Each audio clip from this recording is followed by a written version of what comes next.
বর্ষা বিপ্লবের পরে ওসমান বিন হাদি, যিনি ইনকিলাব মঞ্চের মুখপাত্র, দেশের একজন অন্যতম গুরুত্বপূর্ণ ও জনপ্রিয় নেতা হয়ে ওঠেন। সাম্প্রতিক সময়ে তার উপরে একটি বীভৎস সন্ত্রাসী হামলায় তাকে নিহত করা হয়।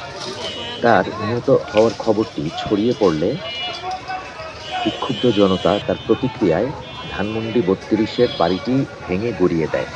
তাদের দাবি, ধানমন্ডি ৩২-এর এই বাড়িটি ফ্যাসিজমের আঁতুড়ঘর।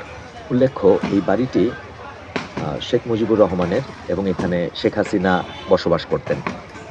এই বাড়িটি ভাঙার সময় দেখা যায় অনেকে পিছনে বাড়ি ভাঙছে এবং সামনে থেকে সেলফি তুলছেন এবং তারা যথেষ্ট এনজয় করছেন বলেই মনে হচ্ছে।